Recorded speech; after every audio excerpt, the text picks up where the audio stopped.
What's cracking, peeps? Happy Saturday afternoon. Team Money up in the Heezy. Here just to bring you guys a small little unboxing. Just want to say thanks again last night for one hell of a contest drawing. That was a lot of fun. And it got intense there at the end, as it always does. So congrats to the winners. Seth Celluloid Terror and It's in My Blood 79. So yeah, you guys should be getting your stuff soon. And let's get up in this little small collection update. I got 4 titles, I think, to show you guys today. One came in yesterday from Diabolic. One came in today from Amazon through Retro Media. And the other one is from Diabolic.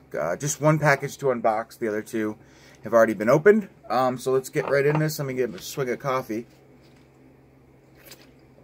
I'm getting drowsy. Okay, so first up we have a film I haven't seen. I'm really excited to check this out. Kind of in the spirit of Dirty Harry. It's a Western, or a bank robbery film, The Last of the Independents. Charlie Warwick. That's the name of the film, is Charlie Warwick. It stars Walter Matthau.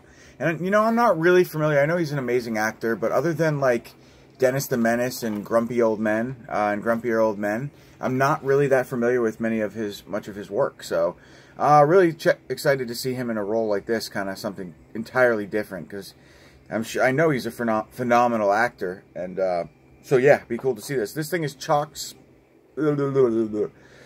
packed with special features, limited to 3,000 copies, all kinds of interviews, high definition remaster, exclusive 40-page booklet, which I've taken out to show you guys. It's just beautiful, man.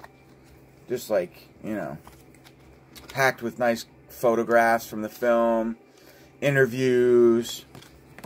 Just really cool. You got like that glossy photograph feel to it, to the booklet. So, very nice. When I got this, it was open, so I'm not really sure what was up with that. I think maybe they were just checking to see if the booklet was included. Probably. But yeah, it's a hefty mofo, too. This thing weighs, like, probably, I don't know, more than your average Blu-ray, that's for sure. Whoa, that was weird. Alright, cool.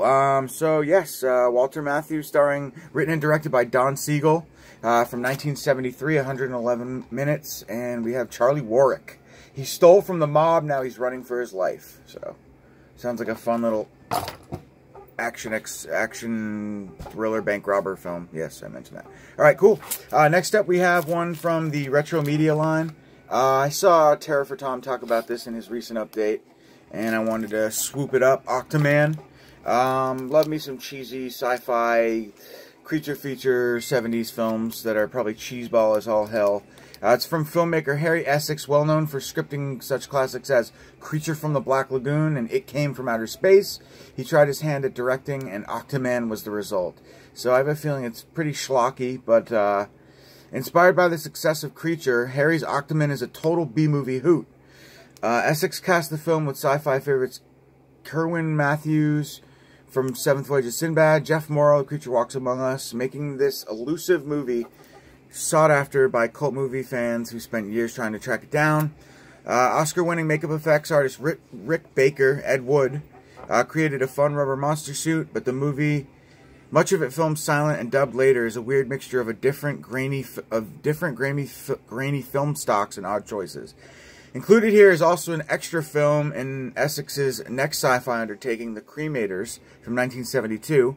Like Octoman, much of the movie was filmed silent and dubbed later with various degrees of success.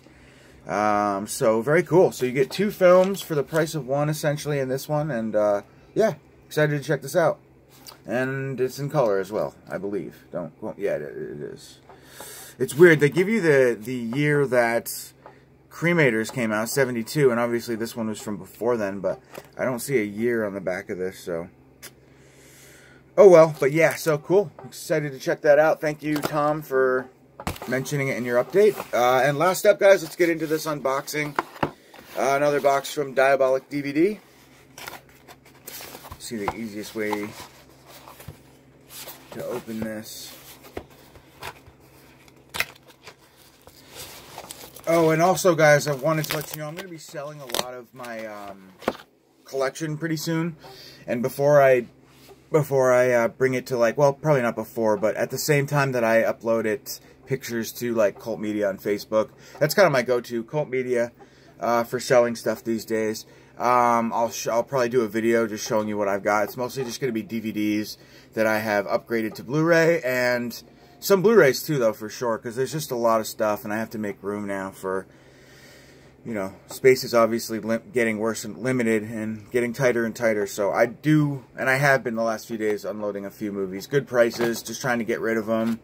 You know, not out to make a big buck, just trying to get them off. Most importantly, get rid of them, and not lose money while doing it. So, yeah, stay tuned for that video. Let's get into this one. Not sure exactly what's in here. I thought it was only 2 films, but it feels like it might be 3. You never know with Diabolic, because well, you never know with me, not with Diabolic, because I'm constantly ordering from them. So much so that, like, I'll place an order, and then a day later, I'll place another order. The previous order didn't get sent, so they'll combine them, and I don't even... Jesse, like, I think, is just giving up on me. No, he hasn't, but like, it's hard to keep up. Wow, awesome. So this is a great haul. Shit, did I just spoil it and show you guys everything? Cool, so there's 4 movies here. First up, we have the newest one from Artsploitation Films. I'm really, really, really stoked to check this one out, guys. We have... The Brazilian Candyman, a fun and terrifying ride for anyone who will get on board. Gonna watch this tonight for sure. We have The Devil Lives Here, the most beautiful nightmare you're likely to have, and as pure as horror film as you could hope to see. As pure as a horror film you could hope to see. Really stoked for this one. The great thing about this film is that I saw it on Diabolic DVD, and literally prior to seeing it on their website, I had not heard a single word about this film. Usually there's a hype, there's a buzz, at least like I've heard of it from one person, but this is the rare instance where I've like never even heard of this until purchasing it. So, and especially being a new film, sometimes older films that come out I had never heard of, but for new stuff there's usually some sort of social media buzz, so I'm aware of it. But this one, no. And I'll read you guys the synopsis. It says, Candyman meets Brazilian mythology in this terrifying tale of dynamic spirits, black slavery, and the group of young people terrorized by what they have unwittingly unleashed. 3 teens visit their friend at his remote family farmhouse. Classic. Bad timing because every 9 months, a vengeful evil takes over this ancient house, which is the exact day the teens gather. What was supposed to be a night of scary stories and fun becomes instead a violent, bloody descent into hell. Kind of a weak synopsis. I was hoping for more of like what actually is going to be, you know, the terror in this film. But yeah, you see like a Candyman looking dude on the back there. You can barely see it. But yeah, just really excited for this. So I'm gonna watch this and probably review it for Body Bags next Friday. Yeah, so the back, I already read you this. It says, The Brazilian Candyman, a fun and terrifying ride for anyone who will get on board. So, The Devil Lives Here. Next up, we have a cheesy-ass film from Kino Classics, or is it Kino? It's Kino. Sinbad of the Seven Seas. Now, this is the beautiful Sinbad film starring Louis Ferrigno. From 1989, you know this is just going to be fucking cheesy as all hell. I didn't even know Lou Ferrigno was Sinbad. I thought Lou Ferrigno was Hercules. Now he's back for Sinbad, or... Weird. But I'm sure this is going to be fun. He must conquer evil on land and at sea. A dazzling adventure of faraway lands and heroic spectacles.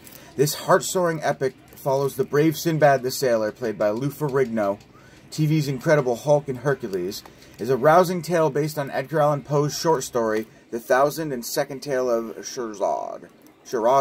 I don't know, I'm sorry. Scheherazade. When an evil wizard named Jafar, played by John Steiner from Caligula, casts a cruel spell, a good king and his happy kingdom face darkness for the first time ever. It sounds like Army of Darkness. And when Jafar demands marriage to the king's beautiful daughter, who is already engaged to a prince, it will all be up to Sinbad and his loyal companions to save the princess and the people of the kingdom. But first he must retrieve the palace gems Jafar has stolen and hidden away, and force the Amazon Queen, the Ghost King, and the most vicious beast imaginable along the way. And face the Amazon Queen, the Ghost King, and the most vicious beast, I can't read, imaginable along the way.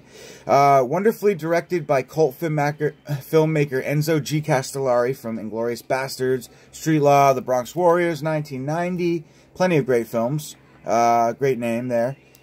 We have this fun little cheese session, Sinbad. So yes, I tried to grab that from Diabolic, and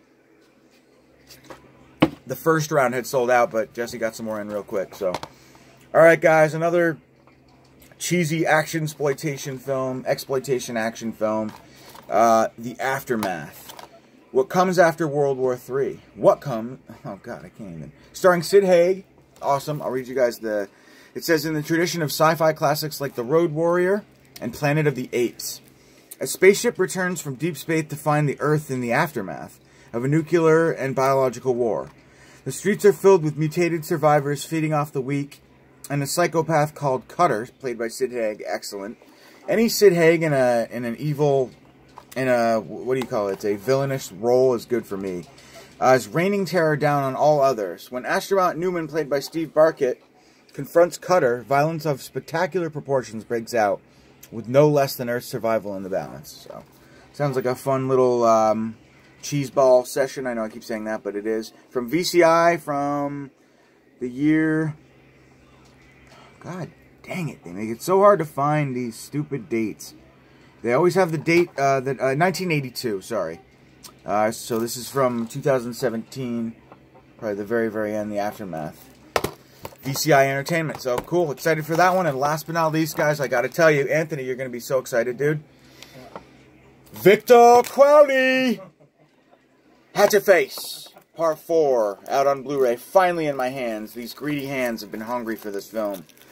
Yes, I love the Hatchet series. I just love it, love it, love it, love it. It gives me everything I need for fulfilling my hunger for 80s-ish, 80s-esque slasher films. Just awesome Victor Crowley as the monster hacking down kids in the woods. It doesn't get any better than this, guys. Doesn't get any more typical than this, but really excited for it. This is the 4th film in the series. Adam Green presents Victor Crowley. Easily the bloodiest, funniest, and I don't like funniest, and best Hatchet movie to date. I don't like funny, I like bloody. Blood spews, bodies are hacked and stacked, and Victor Crowley looks more menacing than ever before. Smartly written, outrageously funny, and incredibly gory. You know, to me, like, it's weird. The first Hatchet movie, like, the first time I watched that movie, I was like, this is fucking horrendous. The acting, but it's one of those films you kind of grow to love and respect more over time. The acting's horrible, the humor is horrible, and just weird. I mean, it's just like, the film is just weird. But it's fun. It gives you all the other goodness, you know, so it's good. It's super hella campy, but, you know, I can deal with it. This, we'll see what kind of humor is in this. I really liked Hatchet 3. That was probably my favorite. I don't know. Then probably 1, then 2. I don't know. But anyway, so yeah, the humor in Hatchet, but what I was going to say is over time, like, I grew to appreciate the humor in Hatchet, you know, and for what it is, it's just quirky, weird humor. But anyway, so yeah, really excited for this one. It says in 2007, over 40 people were brutally torn to pieces in Louisiana's Honey Island swamp. Over the past decade, lone survivor Andrew, played by Perry Shen, awesome, he's back. I don't know anything about this film, so I mean, other than the name, I've stayed away from all spoilage of it. Claims that the local legend Victor Crowley, played again by Kane Hodder, of course, was responsible for the horrific massacre and have been met with great controversy, but when a twist of fate puts him back at the scene of the tragedy, Crowley is mistakenly resurrected and Andrew must face the bloodthirsty ghost from his past. So we might just have a Perry Shen versus Victor Crowley film here. Featuring Laura Ortiz, Dave Sheridan, and Brian Quinn, writer-director Adam Green's triumphant return to the helm of his beloved slasher series proudly assures an all-new horrifying journey into the haunted, blood-wrenched bayou. Awesome. So this film is written and directed by Adam Green, and if I'm not mistaken, actually I think the third one was the only one that had a different director, right? Was part 2 directed by Adam Green, or was it directed by somebody else? I don't know, but I know he didn't do 3, so... Yes, really, really excited for this one. And we should watch this tonight. The 4th blood-soaked entry in Hatchet. Really stoked. And actually from, like, there's a still that I saw on social media feed. And it had a picture of, like, what, this old guy or something. I don't know. Like, I don't know if it was Victor Crowley or if it was some other old man. But it looked really creepy. It looked good. So I'm really excited for this film. Been a long time coming. Alright guys, so that's it. Thanks for watching this video. I'll catch y'all pretty soon. Have a great weekend. Peace.